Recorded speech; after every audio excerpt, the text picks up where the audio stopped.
Islamic आतंकवाद पर world strike तो पुतिन ने तान दी मिसाइल।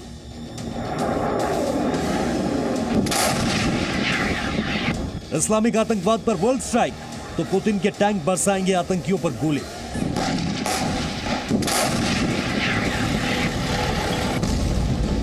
चुन चुन कर मारे जाएंगे टर्की के सीरियाई आतंकी।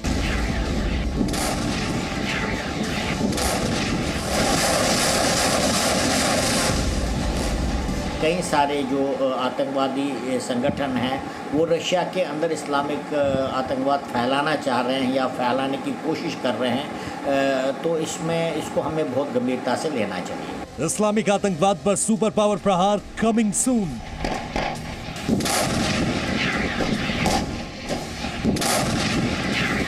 We stand proudly in defense of liberty and we are committed to protecting innocent civilians from the threat of radical Islamic terrorism. Bharat रूस अमेरिका को आतंकियों का हर ठिकाना मालूम है।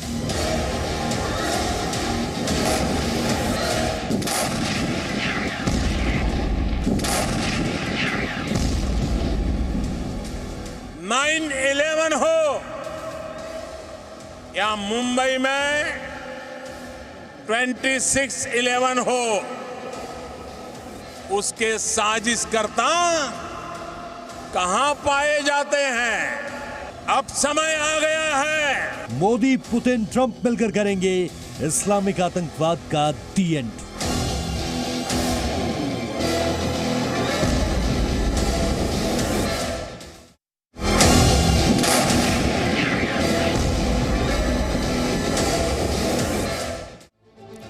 देशहित देख रहे हैं आप, मैं हूं आपके साथ शिरीन। और देशहित में अब इस्लामिक आतंकवाद पर वर्ल्ड स्ट्राइक की बात होगी। सुपर पावर रूस ने इस वर्ल्ड स्ट्राइक के बड़े संकेत दिए। रूस से आई ये वर्ल्ड एक्सक्लूसिव खबर आपको बताते हैं। आज हर एक आतंकवादी की नींदें उड़ा देने वाली खबर है ये।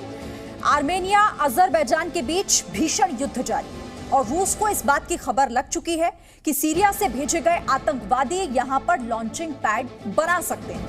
नागोर्नो काराबाग से रूस में एंट्री ले सकते हैं। और इस खुफिया रिपोर्ट के सामने आते ही रूस के राष्ट्रपति व्लादिमीर पुतिन ने इस्लामिक आतंकवादियों को सबसे बड़ी चेतावनी दी है।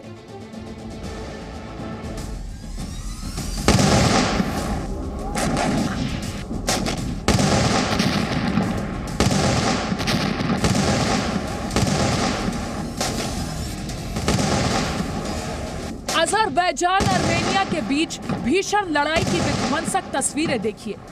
टर्की पर आरोप है कि उसने अपने पैसों के दम पर सीरिया के आतंकवादियों को अजरबैजान की तरफ से लड़ाई लड़ने के लिए युद्ध क्षेत्र में भेजा है।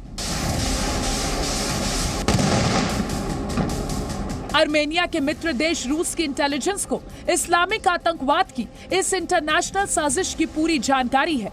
रूस के फॉरेन इंटेलिजेंस सर्विस के प्रमुख ने खुलासा करते हुए दुनिया को बताया है कि युद्ध क्षेत्र में जो भाड़े के सैनिक आ रहे हैं वो मिडिल ईस्ट के आतंकवादी हैं।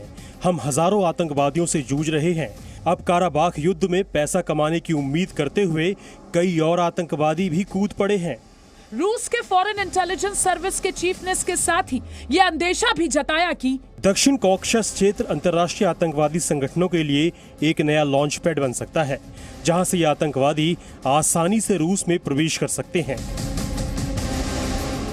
रशिया, टर्की और टर्की के साथ कई सारे जो आतंकवादी संगठन हैं वो रशिया के अंदर इस्लामिक आतंकवाद फैलाना चाह रहे हैं या फैलाने की कोशिश कर रहे हैं, तो इसको हमें बहुत गंभीरता से लेना चाहिए। रूस के विदेश मंत्री सर्गेई लावरोव ने इस साजिश पर गहरी चिंता जताई। वहीं रूस के राष्ट्रपति व्लादिमीर पुतिन ने यह एक्सक्लूसिव रिपोर्ट देखने के बाद आतंकियों की नींद उड़ाने वाली घोषणा की। उन्होंने खुलकर आर्मेनिया का साथ देने का ऐलान कर दिया। Боевые действия, к огромному нашему сожалению, они продолжаются до сих пор. Они ведутся не на территории Армении. Что же касается исполнения России своих договорных обязательств в рамках этого договора, то мы всегда исполняли, исполняем и будем исполнять. पूरी दुनिया में पुतिन के इस बयान के बड़े मतलब निकाले जा रहे हैं। रूस कभी भी अपने पड़ोस में इस्लामिक आतंकवादियों का लॉन्च पैड नहीं बनने देगा। हर हाल में आर्मेनिया का साथ देगा और इस्लामिक आतंकवाद की साजिश पर टर्की से बदला भी ले सकता है।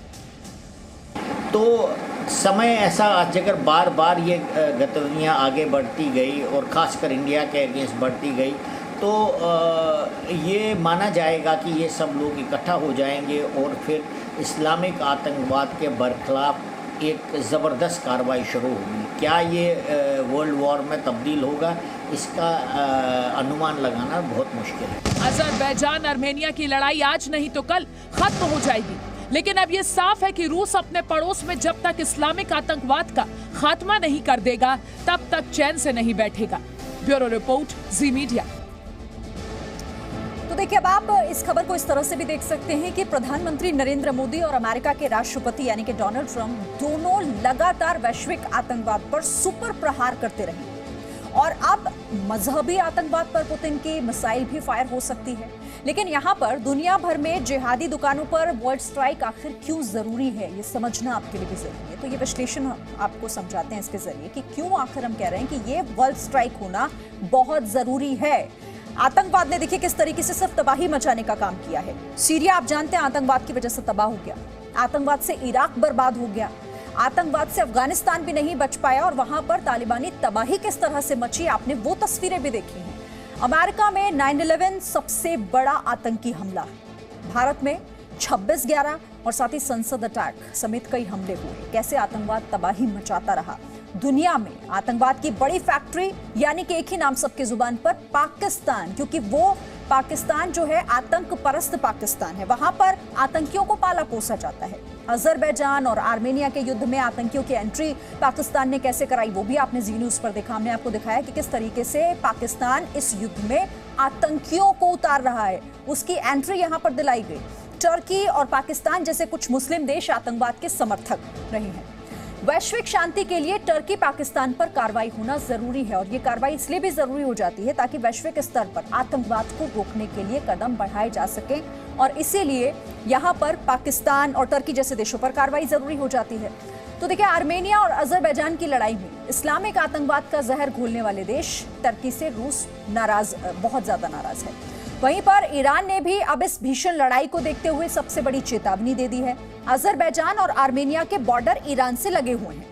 ऐसी खबरें हैं कि लड़ाई के दौरान कुछ गोले और रॉकेट ईरान की सीमा में उसके गांव में भी गिरे हैं, वहां भी पहुंचे। और इसके बाद ईरान के राष्ट्रपति हसन रूहानी ने इस पर क्या बयान जारी किया, वो बयान भी हम आपको दिखाते हैं। उन्होंने लिखा है कि हमें सजग रहना है कि अजरबैजान और आर्मेनिया की लड़ाई इस इलाके की लड़ाई न बन जाए।